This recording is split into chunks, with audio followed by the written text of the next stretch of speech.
নীরব অভিমান পর্ব ১৩। আজকে ওনার জন্মদিন। উনি ভুলে গেছে। সকাল থেকে অফিসের কাজ নিয়ে ব্যস্ত।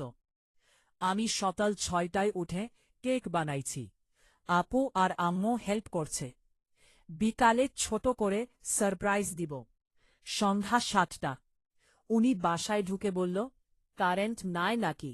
অন্ধকার কেন? আমি লাইট অন করলাম। হ্যাপি বার্থডে মিস্টার রুদ্র।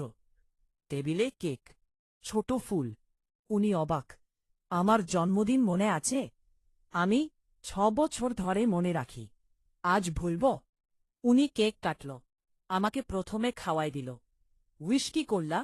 উনি আমার দিকে তাকায় বলল, উইশ করলাম রুহি যেন সারা জীবন আমার পাশে থাকে।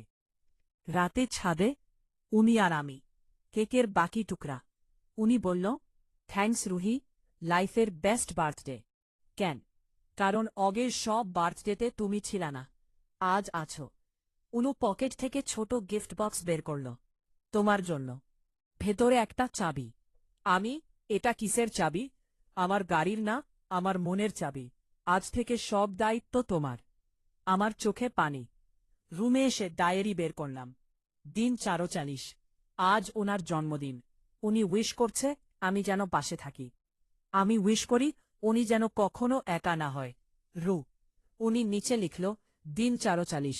২৯ বছর বয়সে বুঝলাম সবচেয়ে বড় গিফট রুহিকে পাওয়া। আর ঘুমানোর আগে উনি বলল, রুহি, আর কয়টা পর বাছে আমাদের গল্পে? আমি হাসলাম। আপনি যতদিন চান।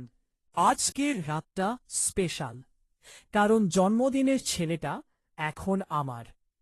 বিয়ের ১ বছর ৩ মাস। আজকের দিনটা অন্যরকম। হাসপাতালের কেবিন। উনি আমার হাত শক্ত করে ধরে আছে। রুহি, ভয় পাইও না, আমি আছি। আমি, ব্যথা লাগতেছে। উনি কপালে চুমু দিল। আর একটু। রাত ১:৪৭।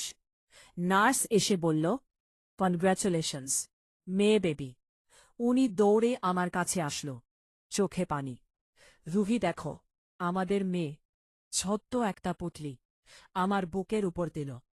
আমি কান্না করে দিলাম। উনি আমার কপালে, চোখে, হাতে চুমু দিল। কান্দেছ কেন পাগলি? খুশিতে। আমাদের ফ্যামিলি কমপ্লিট।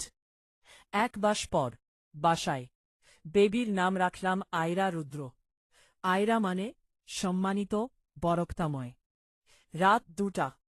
আয়রা কাঁদতেছে। উনি ঘুম থেকে উঠে কোলে নিল। আমার মা কাঁদতেছে কেন? আমি, ক্ষুধা লাগছে। উনি ফিডার বানাই দিল। নিজে খাওয়াই দিল। দেখছ রুহি, ও তোমার মতো দেখতে হয়েছে। আমি হাসলাম। আর স্বভাব আপনার মতো, জেদি।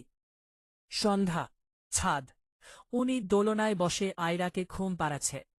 আমি পাশে বসে মাথা রাখলাম উনার কাঁধে। বলল, মনে আছে রুহি, বছর আগে এই ছাদে দাঁড়ায় বলছিলাম আর কোনো নীরবতা নাই। আমি, হুম। দেখো, এখন আমাদের কোল জুড়ে নীরবতা ভাঙার শব্দ। আয়রার কান্না।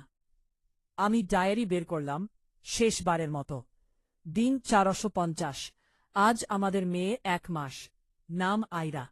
যে নীরবতা দিয়ে গল্প শুরু, সেই নীরবতা আয়রার হাসি দিয়ে শেষ। ধন্যবাদ আল্লাহ, ধন্যবাদ আপনাকে। আওরার। উনি নিচে লিখল, দিন ৪৫০। রুহি, তুমি আমার অভিমান ভাঙাইছ। আয়রা আমাদের ভালোবাসা পূর্ণ করছে। আর কিছু চাওয়ার নাই। আর উনি ডায়েরি বন্ধ করে আয়রাকে আমার কোলে দিল। তারপর আমাকে আর আয়রাকে একসাথে জড়ায় ধরল। বাইরে হালকা বৃষ্টি, ভেতরে আমরা ৩ জন। আর কোনো অপেক্ষা নাই, আর কোনো কষ্ট নাই, শুধু ভালোবাসা।